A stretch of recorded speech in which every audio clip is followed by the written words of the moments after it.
I apologize for the short update, guys. Things have gotten a little crazy around here, and I'm not sure how often I'll be able to update going forward. I really appreciate all the support you guys have given me, and while I only have a couple of stories to share with you, I'll be interested to see what you all think. A firefighter who was helping us out at the training op told me about a call he'd gone on, supposedly to help rescue a kid from an absolutely massive tree.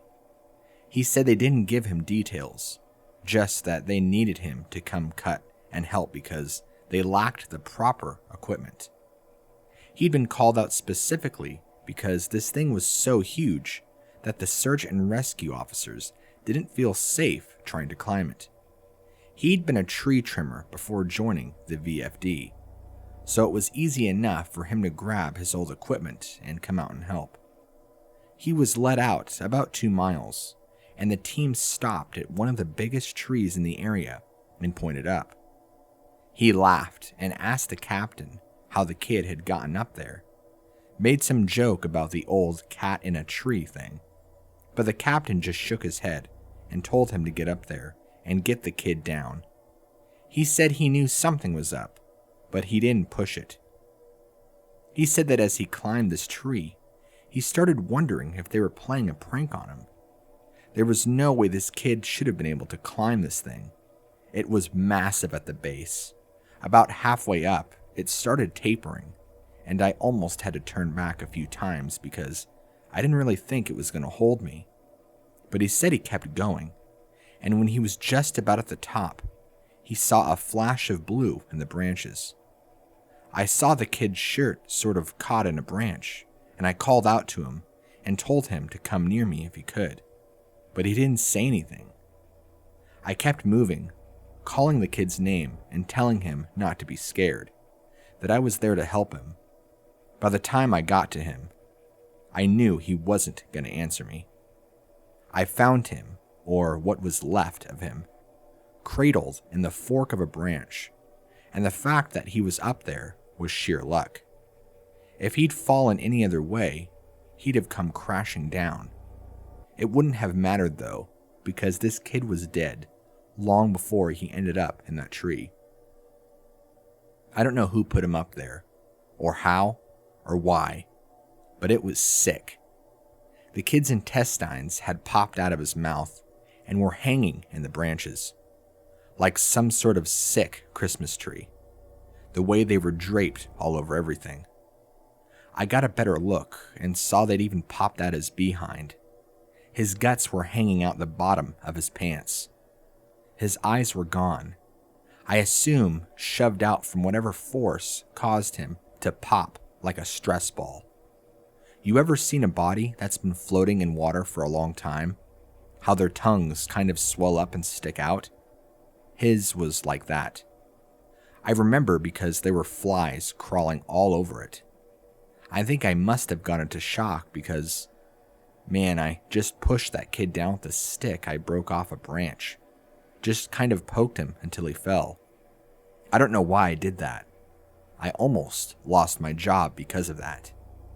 But man, the thought of hauling that kid down over my shoulder the whole way, gathering his guts up, coiling them around me like a rope so they wouldn't get snagged. I couldn't do it. I've seen a lot of dead kids, more than I've ever admitted to. I've seen a kid who hid in a full bathtub during a house fire. It boiled him alive, turned him into literal soup. But this, I don't know what did this, but the thought of touching that kid's body made me feel like I was going to lose my mind. I heard him hit the ground, and I figured everyone would freak out. But they knew he was dead when they sent me up there. They didn't say anything, but they didn't shout or freak out or anything. I got to the bottom, and I started to get up in the captain's face, asking him who he thought he was sending me up there when they damn well knew that kid was dead. But he just told me it was none of my concern, and thanked me for getting the evidence down. I remember he said that. I remember it specifically because it was so weird to hear it phrased that way. The evidence. Like he wasn't even a person. Like he'd never been a little kid who got lost and had something unspeakable happen to him.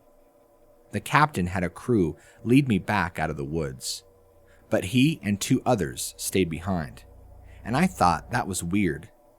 Why wouldn't they have just helped me get the kid out? I tried asking, but the guys leading me out just told me they couldn't discuss an open case. I asked him what he thought had happened to the kid, and he got really pensive and thought about it for a bit. I would have said a crush injury based on how his guts came out like that. But with those injuries, you see massive contusions under the skin, obvious trauma. This wasn't like that. It was almost like that kid got caught in a big vacuum and had his guts sucked out. But even then, there was no trauma. None at all. It bothers me, man. It bothers the hell out of me. One of the vets at the training op reads No Sleeps, and he recognized my stories. He knows me pretty well, and we've swapped stories before. He asked if he could share something he's noticed about the stairs and some thoughts that he had. I'm really glad you decided to share these. I think it's important that people be aware of what's out there, especially since the Forest Service is doing such a good job at covering it all up. I asked him what he meant. What do you mean? What do I mean? The lack of any kind of media attention? No coverage of missing kids, bodies, or anything found miles from where they got lost in the first place? David Paulides hit this right on the head. The Forest Service is doing everything they can to keep people coming here, even if it isn't safe. I mean, to be fair, it's not like these things happen every day. But the numbers add up, and it's worth looking into. Especially the stairs. I was surprised you didn't mention the flipped ones. I don't know what he was talking about. I couldn't remember him ever talking about something like that. He seemed somewhat incredulous. Dude, I can't believe you've been on this long without seeing them. No one told you about them? I shrugged and asked him to elaborate. Well, there's the normal stairs, the ones that pop up when we're out of ways. I know you know about them. But sometimes, I've run across stairs that are flipped upside down. I guess it would be like if you had a dollhouse and the stairs were a separate piece. Now take that, flip it upside down so the top step is stuck in the dirt, and put it out in the woods. They're like that. I don't see them as often, but they're odd, to say the least. Makes me think of footage taken after a tornado, when houses are all blown apart, and random things are left standing, like chimneys and garden walls. Those ones freak me out more than the normal ones, because I can't really write those off as easily. I don't scare very easily, like most of us who work out here. But that idea stuck with me, and it bothers me. I'm going to try and find more out about them. He also mentioned how many people were bothered by the guy with no face. He got really excited and told me that he'd seen something similar. I was out on a training exercise just a few years ago. I was camped out in my tent and I heard someone walking around outside of a camp. We're told to not wander far, which you know, so I wondered if maybe it was a rookie who'd gotten up to pee and couldn't find his way back.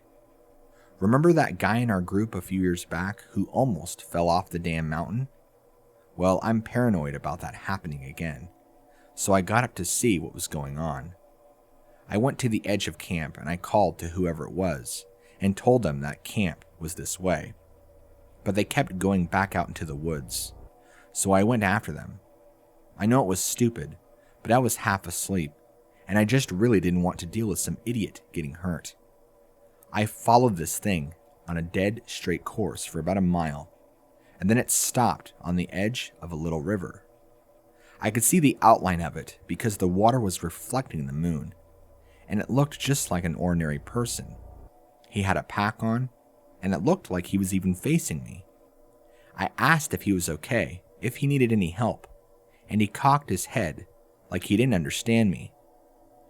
I always have my pocket knife on me, and it's got a little thumb light attached to it, so I turned that on and lit up his chest so I wouldn't blind him. He was breathing slowly and deep, so I wondered if he was sleepwalking. I went closer and asked him again if he was okay.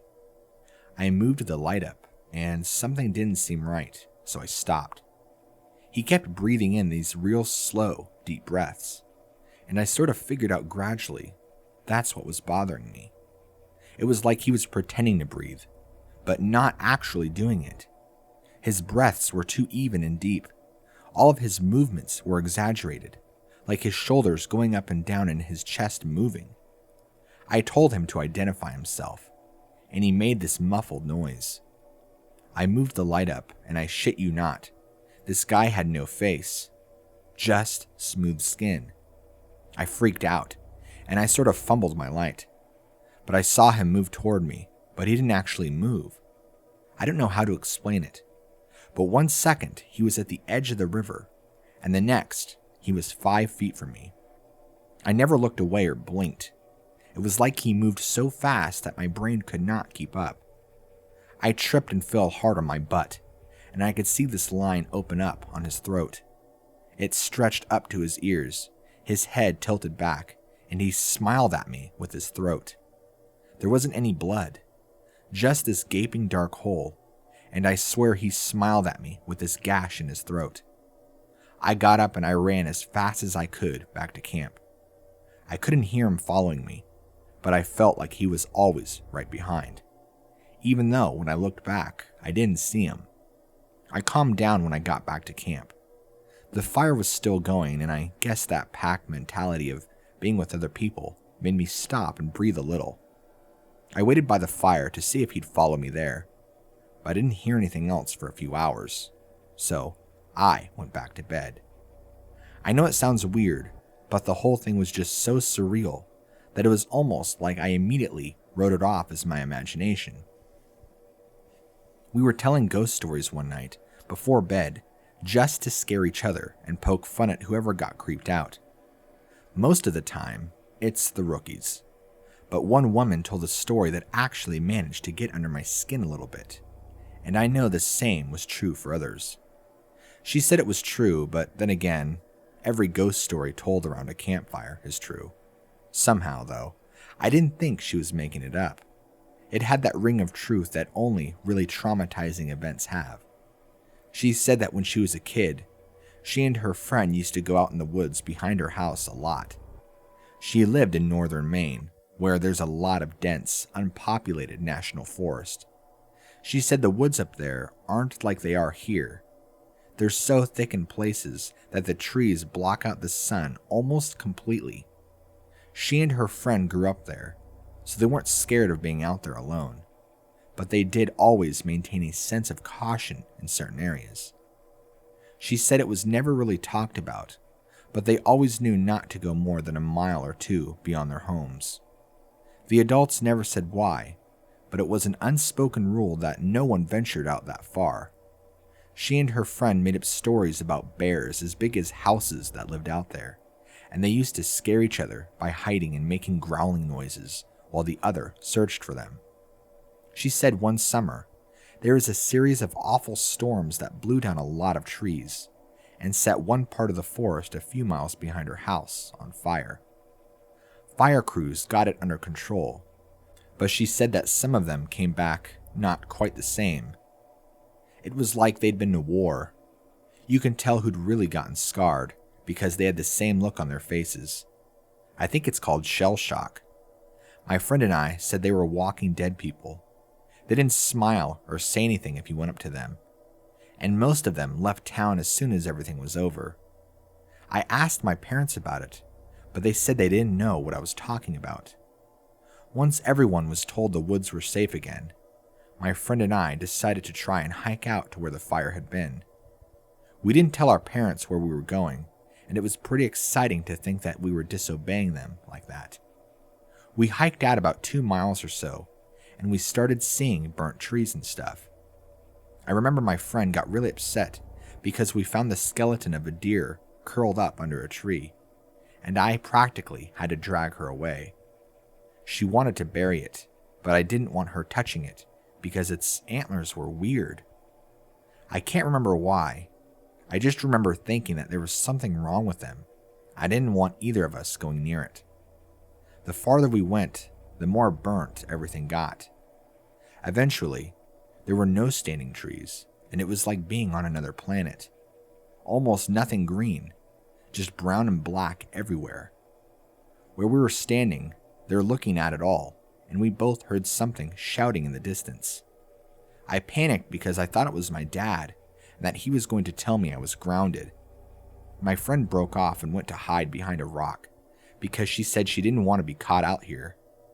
Her parents had forbidden her to come out to the woods at all, and she'd lied and told them they were going to a movie.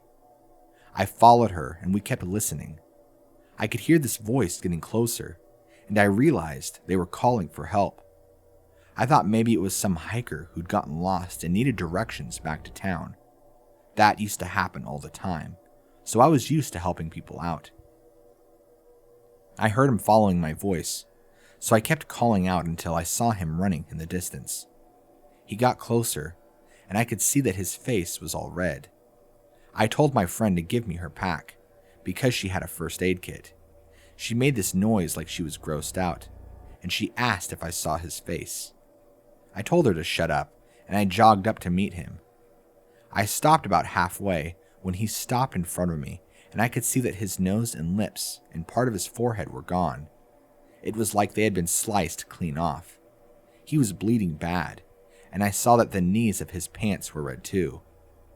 I took a step back, but I was too scared to move much, and he grabbed my shoulders. It felt like I got a shock, and he jerked back. He started babbling, and I couldn't tell what he was saying, except that he kept asking how long he'd been gone. He asked me where his unit was, but I just shook my head. He looked me over and saw my Walkman, and he screamed. He just kept babbling and touching his face, and I realized he wasn't wearing the right clothing. He had some kind of weird gray cloth jacket and almost formal pants on, and the jacket had these weird buttons and red borders on it. I kept shaking my head, and I told him I couldn't understand what he was saying. I went to open the first aid kit, but he just screamed again and said the only thing I could really understand. "Don't touch me. You'll make me go back there." After that, he ran off, and I could hear him screaming the whole time. When I couldn't hear him anymore, I turned around and my friend was crying. I just turned around and started walking back toward town. She asked me over and over what had happened and who that was, but I didn't say anything. When we got home, I told her I didn't want to play in the woods with her anymore. We're still friends, but we don't talk about that guy. Not ever. And I'll update as soon as I'm able to, guys. I appreciate all the support and interest. It's been way too long since I posted an update, and I'm sorry about that. There's also been some confusion about the new formatting requirements, which I've cleared up. So these next few stories are going to be posted a little bit differently. They'll be in chronological order, and I'll do my best to tie them into each other as much as I can so it doesn't skip around too much. When I started out as a rookie, no one had told me a lot about the job in terms of weird things that could happen. I'm assuming this was largely to prevent me from freaking out and abandoning the park. But a few months into my service, when I was still just a rookie, a friend and I were drunk at a party, and he opened up a bit. Yeah, I can get a little crazy out there, I guess. I think the worst are the ones where people die when they just shouldn't, you know? Or when we find them dead, like 10 minutes after somebody says they saw them last. They were fine when I passed them on the switchback, I swear. That sort of stuff. Like, take this guy who I found one spring out on a really popular trail. Someone comes into the VC freaking out about some guy who's lying in the middle of the path in this giant pool of blood. So we run out there and we find this guy dead as a doornail, which he absolutely should be because the back of his head is like mashed potatoes. The skull is decimated, brains are leaking out like custard filling, and the guy's so old you figure yeah, he probably fell and hit his head. Old people fall all the time. It's no big deal. Except that this area where he fell doesn't have any rocks. There's not even any stumps or big branches. And on top of that, there's no blood trail. So he clearly died where he dropped. Now that's when you turn to murder. But there were people out there just in the line of sight with this guy. If someone came up behind him and murdered him, there's no way someone wouldn't have heard. And again, even if somebody had, there'd be a blood trail, splatter all over the place. But everyone on the scene said it looked exactly like he'd fallen and smashed his head on a rock. So what the hell did he hit his head on? And then there was this lady I found in a different park about 5 years ago, back when I was in upstate. We found her in the middle of a stand of big junipers, curled around the trunk like she was hugging it. We pick her up to move her, and a waterfall comes out of her mouth, splashes all over my shoes. Her clothes are dry and her hair is dry, but the amount of water in her lungs and stomach was phenomenal. Unreal, man. The coroner's report says the cause of death was drowning. Her lungs were completely full of water. This, even though we were in the middle of the high desert, there isn't a body of water for miles. No puddles, no nothing. No signs of anyone else being out here. I mean, it's possible they were murdered, but why go out of the way to do it like that? Why not just stab him and be done with it? I don't know, it just sits weird with me. Now, of course, that freaked me out a little, but we were wasted and I guess I sort of wrote it off as a fluke. I also assumed there was no exaggeration there since, we were wasted. Now, I don't like talking about this next case very much. It was an awful one that I've done my best to forget about. But of course, that's easier said than done. This happened about 6 months ago, after the conversation with my friend at the bar, and up until that point, I hadn't had a lot of really weird stuff go down. A few things here and there, and of course the stares, but it's amazingly easy to get used to stuff like that when it's treated as if it's normal. This case, though, was a little bit different. A guy with Down syndrome in his 20s went missing after his family lost sight of him on a major path. That was odd in and of itself because the guy never left Mom's side. She was absolutely convinced he'd been kidnapped, and unfortunately, a ranger who isn't with the park anymore insinuated that no one was going to kidnap someone, well, with that kind of disability. Not very tactful, to say the least. We wasted a lot of time trying to calm her down enough to get information about him, and then we put out an official missing persons call. Because the urgency of the situation, him being mostly unable to function alone, we had to call local police to come in and help us. We didn't find him the first night, which was heartbreaking. None of us wanted to think of him being out there alone. We assumed he just kept wandering and was staying ahead of us.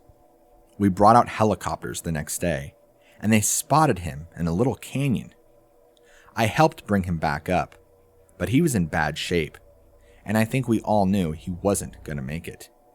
He'd fallen and broken his spine, and he couldn't feel his lower half. He'd also broken both of his legs, one at the femur, and he'd lost a lot of blood. He was confused and scared while he was alone, so he'd probably exuberated the injuries by dragging himself a little ways. I know it sounds awful, but while I was riding in the copter with him, I asked him why he wandered off. I just wanted something to tell his mother, to let her know it wasn't her fault, because he was fading fast and I didn't think she'd get to ask him herself. He was crying, and he said something about how the little sad boy had wanted him to come play. He said the little boy wanted to trade so he could go home. Then he closed his eyes, and when he woke up again, he was in the canyon. I'm not sure that's exactly what he said, but it was what I thought the gist of it was. He kept crying, asking where his mommy was, and I held his hand and tried my best to keep him calm. It was cold out there, he kept saying that. It was cold out there. My legs were frozen. It was cold out there. It's cold in me. He was even getting weaker, so he eventually stopped talking, and he closed his eyes after a while. Then, when we were about 5 minutes from the hospital, he looked right at me, with these big tears running down his face, and he said, "Mama won't see me no more. Love Mama, wish she was here." And he closed his eyes and just never woke up. It was horrible, and I don't like talking about that. That case was one of the first ones that really rattled me badly. Because of how badly it affected me, I reached out to a senior ranger and who ended up helping me through it. As time went on and we got to know each other better, he ended up sharing one of his own stories with me. It was disturbing, but it helped to know that I wasn't the only one affected by the things going on out there. I think this must have happened before you got here, because I think if it had happened while you were here, you'd have remembered it. I know it didn't end up in the news for some reason, but I think most people who've been here long enough know about it. The park sold off a portion of land to a logging company, and it was really a really controversial thing. But it wasn't that large or old of a plot, and it was right after the recession, so we needed cash bad. Anyway, they were felling this plot of land, and we get a call that we need to get our supervisors out right away. I don't know why, but they ended up sending me and a few other guys along with the heads. I guess for power and numbers to see what was up. We get there and all these guys are crowded around a tree that they've just cut down. They're all pissed off and freaking out, and the foreman comes over and says he wants to know what we think we're up to. What the hell y'all think this is? Is this some kind of sick joke? You've got a lot of nerve pulling this. We bought this land fair and square.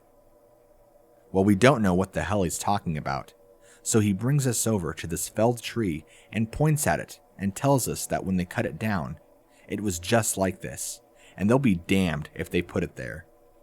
The inside of the tree was all rotted out and hollow in one spot, and when they'd cut it down, it had exposed the chamber, and inside is a hand, like a perfectly severed hand, and looks like it's actually fused with the inside of a tree. Well, now we think they're pulling the joke, so we tell them we don't like being messed with, and we start to leave. But they tell us they've already called the police, and that they'll go right to the media if we don't stick around. Well, that gets the heads' attention, so they stick around and talk to the police about it. Everyone is denying that they put the hand in there, and besides, how would anyone have done it? It's clearly a real hand, but it's not mummified or skeletal. It's brand new, probably not even a day old, and it is definitely fused with the wood. You can see that it's coming right out of the hand. The loggers, they insist that they didn't put it there. Somehow this fresh human hand ended up fused to the inside of this living tree. The cops have them cut off this section of tree into a movable chunk. Then they take the hand away, and the area is closed off. There was a pretty big investigation, but I know they didn't find any answers. Now it's become this legend, and as far as I know, we haven't sold any more property for logging. As you all know, I went to a training seminar recently, and heard some amazing and horrible things there. One of the guys I talked to while I was there told me a story when we were all around the campfire one night.